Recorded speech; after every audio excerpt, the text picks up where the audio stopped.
கிறிஸ்துவுக்குள் மிகவும் பிரியமானவர்களே, உங்கள் யாவருக்கும் இயேசு கிறிஸ்துவின் இன்ப இனிய நாமத்தினாலே 2025 புத்தாண்டு நல்வாழ்த்துக்களை தெரிவித்துக் கொள்ளுகிறேன்.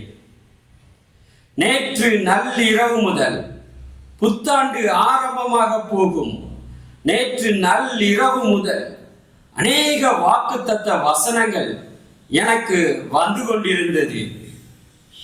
ஆம், அநேக தேவ பிள்ளைகளிடம் இருந்தும் தேவ ஊழியர்களிடம் இருந்தும் சில ஆலயங்களில் இருந்தும் எனக்கு தேவனுடைய வாக்குத்தத்த வசனங்கள் வந்து கொண்டிருந்தது.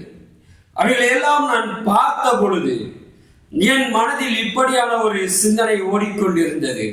இந்த வாக்குத்தத்த வசனங்கள் எல்லாம் யாருக்குரியது?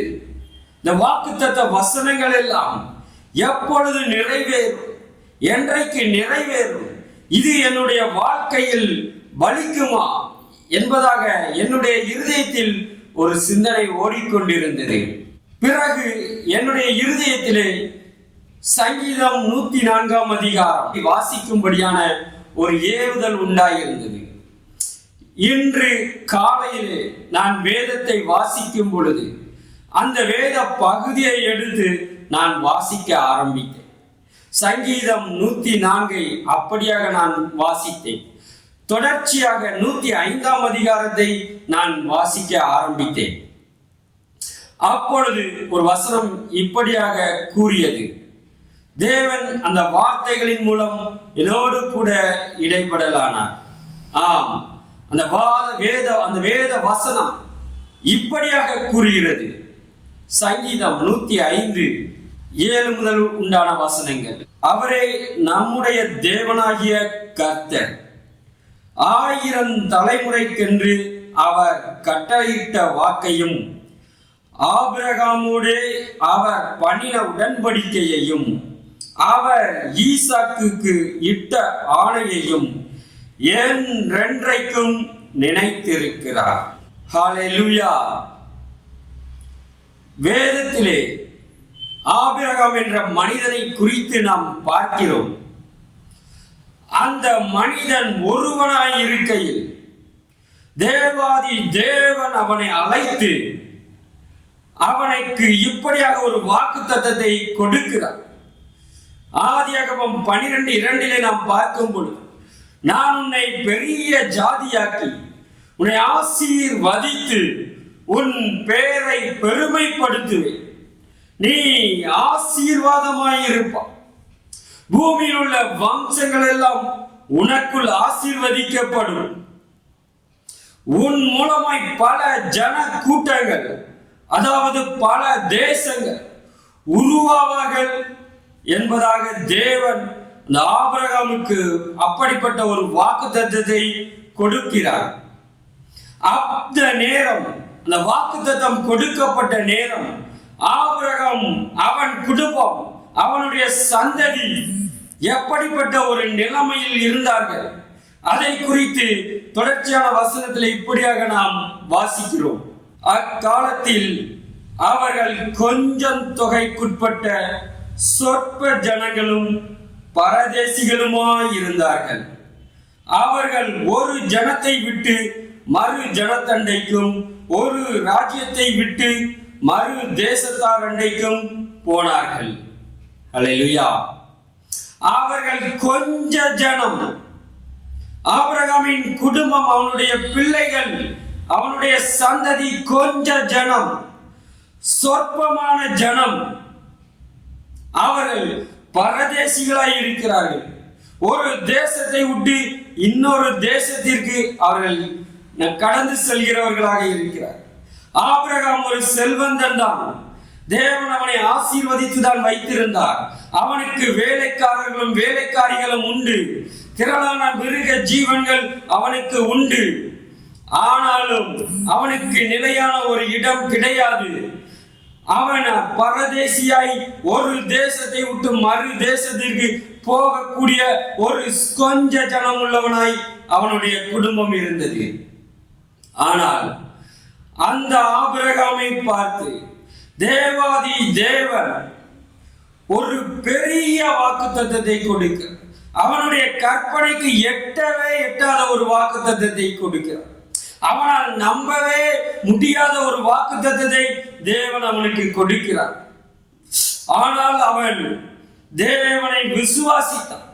அவனுக்கு கொடுக்கப்பட்ட வாக்குத்தத்தம் உலகத்திலேயே நீ பணக்காரனாய் இருப்பாய் என்று சொல்லப்பட்டதல்ல.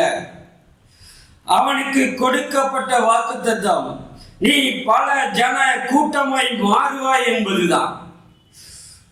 ஆனால் அந்த ஆபிரகாமுக்கு பிள்ளை இல்லாதிருந்தது என்று வேதத்திலே பார்க்கிறோம். ஒரு குழந்தை கூட இல்லை. பல ஜனக்கூட்டமாய் மாறக்கூடிய வாக்குத்தத்தம் பெற்ற ஒரு மனிதனுக்கு தேவன் ஒரு குழந்தையை கூட கொடுக்கவில்லை. ஆனாலும் நாம் வேதத்திலே பார்க்கிறோம், ஆபிரகாம் தேவனை விசுவாசித்தான் என்று சொல்லி. ஹல்லேலூயா. எத்தனையோ நேரங்களிலே ஆண்டுகள் கடந்து போகிறது. இந்த ஆண்டு இந்த வாக்குத்தத்தம் நிறைவேறுமோ, தேவன் கொடுத்த வாக்குத்தத்தம் நிறைவேறுமோ என்று சொல்லி அவன் மிகுந்த எதிர்பார்ப்போடு அங்கலாய்ப்போடு 24 ஆண்டுகளை அவன் கடந்து கொண்டிருந்தான். எப்பொழுதெல்லாம் அவன் சோர்ந்து போவானோ அப்பொழுது தேவன் அவனிடத்தில் வந்து அவனை அழைத்து வானத்தின் நட்சத்திரங்களை எண்ணிப்பார், உன்னால் என்ன கூடுமானால் நீ எண்ணிப்பார், அவ்வளவாய் திரளாய் உன்னுடைய பிள்ளைகளை உன்னுடைய சந்ததி இருக்கும் என்று தேவன் அந்த ஆபிரகாமை தைரியப்படுத்தினார். ஒரு முறை அழைத்து கடற்கரை மணலத்தனையாய் உன்னுடைய சந்ததி இருக்கும் என்று தேவன் அவனுக்கு வாக்குத்தத்தம் பண்ணினார். இப்படியாக சோர்ந்து போன வேலையிலெல்லாம் தேவன் அவனுக்கு தம்முடைய வார்த்தையை கொடுத்து அந்த வாக்குத்தத்தத்தின் மேல் அவனை விசுவாசமாய் இருக்க பண்ணினார். இப்படியாக நாட்கள் கடந்து கொண்டிருந்தது. தேவன் வாக்குத்தத்தம் பண்ணினபடி ஒரு நாள் தேவன் அவனுக்கு ஒரு குழந்தையை கொடுத்தார். ஆம், அவனுடைய முதிர் வயதிலே 100வது வயதிலே தேவன் அவனுக்கு ஈசாக்கை கொடுத்தார். ஹல்லேலூயா. வேதத்திலே நாம் இப்படியாக கூறுவதை வாசிக்கிறோம், 1000 தலைமுறைக்கென்று அவர் கட்டளையிட்ட வாக்கையும் ஆபிரகாமோடு அவர் பண்ணின உடன்படிக்கையையும் அவர் ஈசாக்குக்கு இட்ட ஆணையையும் என்றென்றைக்கும் நினைத்திருக்கிறார். ஆபிரகாமுடைய பண்ணின உடன்படிக்கை, ஈசாக்குக்கு இட்ட ஆணை அவர் என்றென்றைக்கும் அவர் நினைத்திருக்கிறார் என்று வேதத்திலே கூறுகிறது. எப்படிப்பட்ட ஆணை அது, எப்படிப்பட்ட அது உடன்படிக்கை அது. 1000 தலைமுறைக்கென்று அவர் கட்டளையிட்ட வாக்கையும் 1000 தலைமுறைக்கென்று அவர் கட்டளையிட்ட வாக்கையும் 1000 தலைமுறை. சற்று யோசித்து பாருங்கள். அப்படியாக ஆபிரகாமுக்கு ஒரு வாக்குத்தத்தத்தை தேவன் கொடுத்தார். அந்த வாக்குத்தத்தம் இன்றைக்கு எப்படி இருக்கிறது? இன்றைக்கு நாம் பூமியிலே பார்ப்போம் என்று சொன்னால் கிறிஸ்தவர்கள், யூதர்கள் ஆபிரகாம் எங்களுக்கு தகப்பன் என்று சொல்லுகிறார்கள். எத்தனை ஆண்டுகள் கடந்து விட்டது? இயேசு பிறந்த 2000 ஆண்டுகள் கடந்து விட்டது. அதற்கு முன்பதாக பல 100 ஆண்டுகள். சற்று யோசித்து பாருங்கள். ஆபிரகாம் வாழ்ந்த காலம், தேவன் அவனுக்கு கொடுத்த வாக்குத்தத்தம் 1000 தலைமுறையாக இன்று வரைக்கும் அவைகள் நிறைவேறிக் கொண்டிருக்கிறதை நாம் பார்க்கிறோம். அரபு வளைகுடா நாடுகளுக்கு சென்றோம் என்று சொன்னால் இஸ்லாமியர்கள் ஆபிரகாம் எங்களுக்கு தகப்பன் என்று சொல்லுகிறார்கள். ஹல்லேலூயா. இன்னும் நாம் மேலை நாடுகளுக்கு போனோம் என்று சொன்னால் அங்கிருக்கும் கிறிஸ்தவர்கள் அவர்கள் சொல்லுகிறார்கள் ஆபிரகாம் எங்களுக்கு தகப்பன் என்று சொல்லுகிறார். புதிய உடன்படிக்கை விசுவாசிகளாகிய நாமும் ஆபிரகாம் விசுவாசிகளின் தகப்பன் என்று நாம் சொல்லுகிறோம். ஆபிரகாம் எங்களுக்கு தகப்பன் என்று நாமும் சொல்லிக் கொண்டுதான் இருக்கிறோம். ஆம் பிரியமானவர்களே, ஆபிரகாம் எங்களுக்கு தகப்பன் என்று சொல்லுகிற கூட்டம் உலகம் எங்கும் பரவி இருக்கிறது.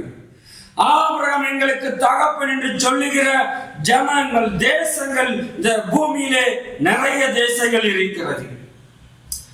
அப்படி என்று சொன்னால் தேவன் அன்றி சொற்ப ஜனமாயிருந்த ஆபிரகாமுக்கு, பரதேசியாய் தேசம் விட்டு தேசம் சென்ற ஆபிரகாமுக்கு கொடுத்த வாக்குத்தத்தம், 1000 தலைமுறைக்கென்று தேவன் கொடுத்த வாக்குத்தத்தம் இன்று நிறைவேறி இருப்பதை நாம் கண் முன்பதாகவே நாம் பார்த்து கொண்டிருக்கிறோம். ஆம் பிரியமானவர்களே, தேவன் இந்த வார்த்தைகளை, இந்த வேத வசனத்தை, வேத பகுதியை எனக்கு காண்பித்து கொடுத்து இந்த வாக்குத்தத்தங்களை விசுவாசிக்கும்படியாய் தேவன் என்னை உற்சாகப்படுத்தினதை நான் உணர்ந்து கொண்டேன். ஆம் பிரியமானவர்களே, வேதத்திலே நாம் பின்னால் பார்ப்போம் என்று சொன்னால், அவர் இஸ்ரவேல் ஜனங்களுக்கு கொடுத்த ஒரு வார்த்தையாயிலும் தரையிலே விழவிடவில்லை என்று நாம் பார்க்கிறோம். ஒரு வார்த்தை கூட இஸ்ரவேல் ஜனங்களுக்கு தரையிலே விழவிடவில்லை என்று. அப்படி என்று சொன்னால் தேவன் தம்முடைய வார்த்தையை குறித்து எவ்வளவு உண்மையுள்ளவராய் இருக்கிறார். தம் கொடுத்த வாக்குத்தத்தத்தை குறித்து, அதை நிறைவேற்றுவதை குறித்து தேவன் எவ்வளவு அக்கறையுள்ளவராய் இருக்கிறார். ஏதோ போகிற போக்கில் ஒரு வார்த்தையை உங்களுக்கு கொடுத்து விட்டு தேவன் கடந்து போகிறவர் அல்ல. வேதத்திலே நாம் இன்றும் பார்ப்போம் என்று சொன்னால், அவருடைய வார்த்தை, அவர் அனுப்பின வார்த்தை, அவர் சொல்லிய காரியத்தை நிறைவேற்றி, பூமியிலே நிறைவேற்றி முடித்து விட்டுதான் திரும்ப செல்லும் என்று வேதத்திலே நாம் பார்க்கிறோம். அவருடைய வார்த்தைக்கு அதிகாரம் உண்டு, அவருடைய வார்த்தைக்கு வல்லமை உண்டு. அவரை வேதம் கூறுகிறது, தேவன் பொய் சொல்ல அவர் மனுபுத்திரன் அல்ல என்று சொல்லுகிறது. மனம் மாற அவர் மனுபுத்திரன் அல்ல என்று சொல்லுகிறது. அவர் சொல்லியும் நிறைவேற்றாதிருப்பாரோ என்று வேதம் கூறுகிறது. ஆம் பிரியமானவர்களே, தேவன் உங்களோடு ஒரு வார்த்தையை பேசுவார் என்று சொன்னார், அதை நிறைவேற்ற தேவன் உண்மையுள்ளவராய் இருக்கிறார். தேவன் அக்கறையுள்ளவராய் இருக்கிறார். தேவன் அதை குறித்த ஒரு திட்டம் உடையவராய் இருக்கிறார்.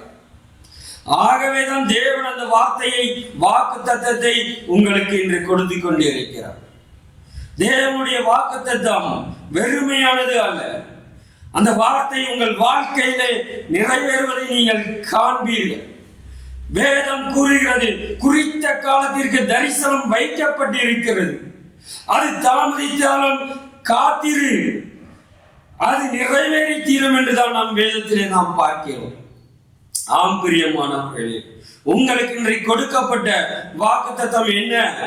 தேவன் உங்களோடு பேசின அந்த வேத வார்த்தை என்ன? உங்களை குறித்த தேவனுடைய திட்டம் என்ன? கட்டாயம் தேவனுடைய வார்த்தை உங்கள் வாழ்க்கையிலே நிறைவேறுவதை காண்பீர்கள்.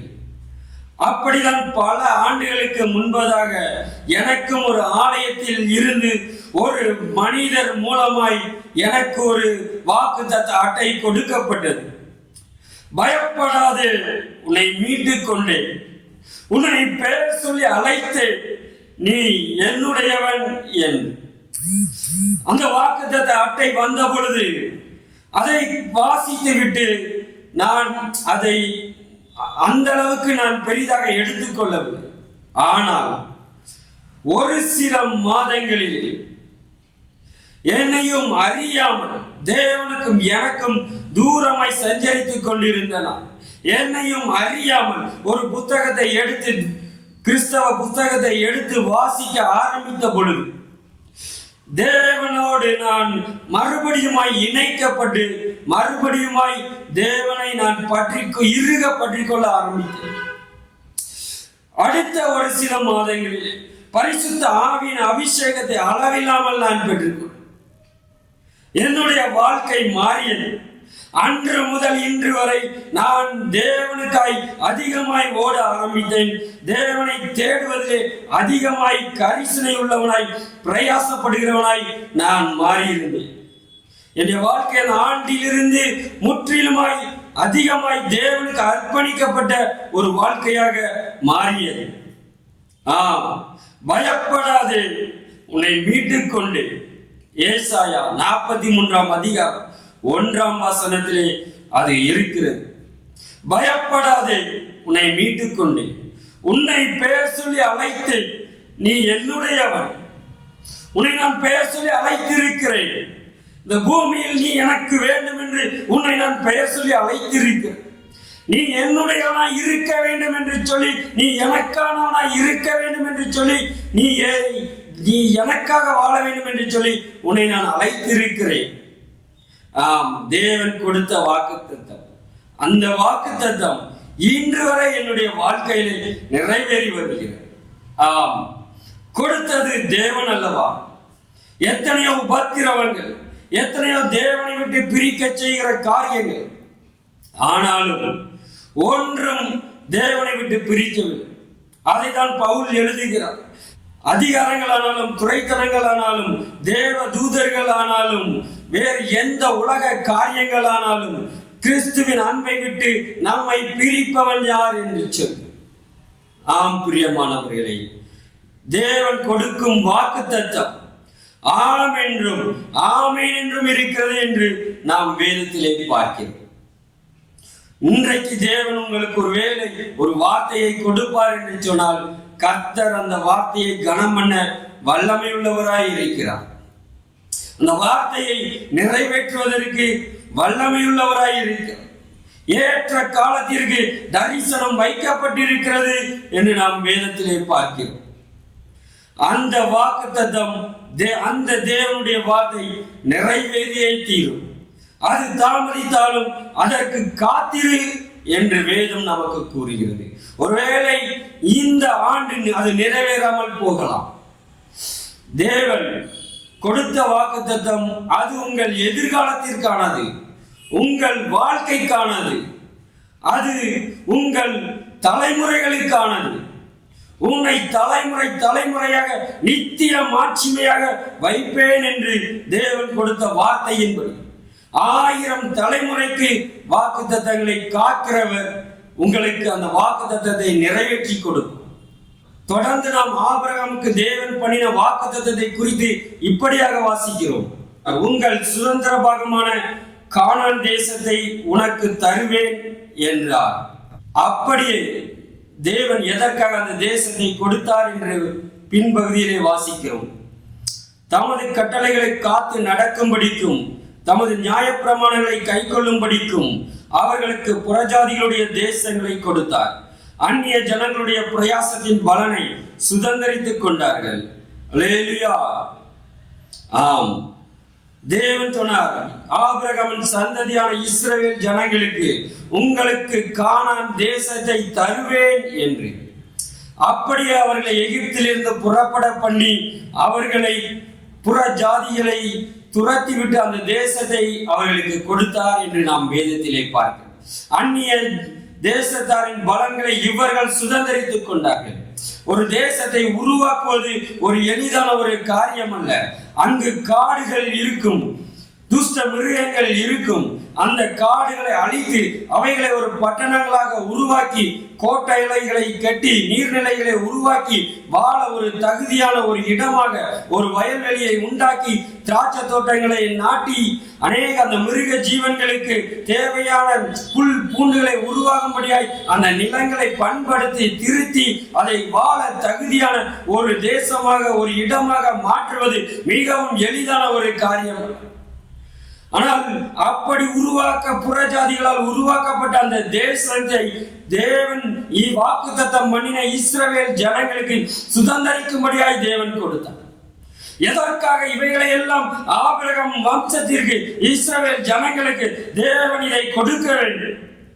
அதை குறித்து அது வேதத்திலே நாம் இப்படியாக முந்தின வசனத்திலே நாம் பார்க்கிறோம். தமது கட்டளைகளை காத்து நடக்கும்படிக்கும், தமது நியாய பிரமாணங்களை கை கொள்ளும்படிக்கும் அவர்களுக்கு புறஜாதிகளுடைய தேசங்களை கொடுத்தார். உலகமெங்கும் பார்க்கிறேன், தேசத்தின் ஜனங்கள் எல்லாம் தங்கள் மனம் போன போக்கிலே தேவனுக்கு பிரியமில்லாத ஒரு வாழ்க்கையை வாழ்ந்து கொண்டிருக்கிறார்கள். தேவனை அல்லாத ஒரு தெய்வங்களை விக்கிரமாக வணங்கி கொண்டிருக்கிறார்கள். அநேக அருவருப்பான காரியங்களை பூமியிலே நடப்பித்துக் கொண்டிருக்கிறார்கள். அவர்கள் மத்தியிலே தமது கட்டளைகளை காத்து நடக்கும்படியாய், தமது நியாய பிரமாணங்களை கை கொள்ளும்படியாய் தேவன் இஸ்ரவேல் ஜனங்களை தெரிந்து கொண்டு அவர்களுக்கு அந்த புறஜாதிகளுடைய தேசத்தை, கானான் தேசத்தை கொடுக்கிறேன் என்று வேதம் கூறுவதை, தேவன் கூறுவதை நாம் பார்க்கிறோம். ஆம் பிரியமானவர்களே, இந்த புத்தாண்டிலும் தேவன் உங்களுக்கு கொடுக்கும் வாக்குத்தத்தங்கள், வார்த்தைகள், ஆசீர்வாதங்கள், மேன்மைகள், நன்மைகள், கிருபைகள், இவைகள் எல்லாம் எதற்காக கொடுக்கப்படுகிறது? என்னுடைய கட்டளைகளை காத்து நடக்க வேண்டும், எனக்கு பிரியமானபடி நீங்கள் நடக்க வேண்டும். இந்த பூமியிலே எனக்கு பிரியமுள்ள ஜனங்களாய், எனக்கு சாட்சியுள்ள ஒரு மக்களாய், இந்த உலகத்திற்கு ஒளியாக உங்களை வைத்திருக்கிறேன். அப்படி நீங்கள் எனக்கு சாட்சிகளாய் என்னுடைய கட்டளைகளை காத்து நடக்க வேண்டும். எனக்கு பிரியமுள்ளவர்களாய் நீங்கள் நடக்க வேண்டும். என்னை குறித்து சாட்சி கொடுக்கிறவர்களாய் உங்கள் வாழ்க்கை இருக்க வேண்டும் என்று சொல்லி தேவன் இந்த ஆசீர்வாதங்கள், இந்த வாக்குத்தத்தங்களை எல்லாம் தேவன் உங்களுக்கு கொடுத்து கொண்டிருக்கிறார். உங்கள் வாழ்க்கைக்கு கொடுத்து கொண்டிருக்கிறார், உங்கள் சந்ததிக்கு கொடுத்து கொண்டு இருக்கிறார், உங்கள் தலைமுறைக்கு கொடுத்து கொண்டு இருக்கிறார். ஒரு தேவ பக்தியுள்ள சந்ததி, தேவனுக்கு பிரியமுள்ள ஒரு சந்ததி, தேவனுக்கு பிரியமுள்ள ஒரு ஆசீர்வாதமான ஒரு குடும்பம், அதை உங்கள் மூலமாய் உருவாக்கும்படியாகத்தான் தேவன் இந்த வார்த்தைகளையும் வாக்குத்தத்தங்களையும் உங்களுக்கு கொடுத்து கொண்டிருக்கிறார். தேவனுக்கு பிரியமான காரியங்களை நீங்கள் செய்யும்படியாகத்தான், தேவனுடைய ஏக்கத்தை நீங்கள் நிறைவேற்றும்படியாகத்தான், தேவனுடைய அன்பை அநேகருக்கு கூறும்படியாகத்தான், தேவனை குறித்து நீங்கள் இந்த பூமியிலே அறிவிக்கும்படி, சாட்சி கொடுக்கும்படியாகத்தான் தேவன் இந்த வாக்கு தத்தங்களை எல்லாம் உங்களுக்கு கொடுத்து இந்த பூமியிலே உங்களையும் உங்கள் சந்ததியும் நிலைநிறுத்தும்படியாய் தேவன் இந்த நாளிலே உங்களுக்கு இந்த வார்த்தைகளை கொடுத்து கொண்டிருக்கிறார். இந்த வார்த்தைகளை குறித்து பரலோகம் மிகவும் அக்கறையுள்ளதாய் இருக்கிறது. தேவன் மிகவும் அக்கறையுடையவராய் இருக்கிறார்.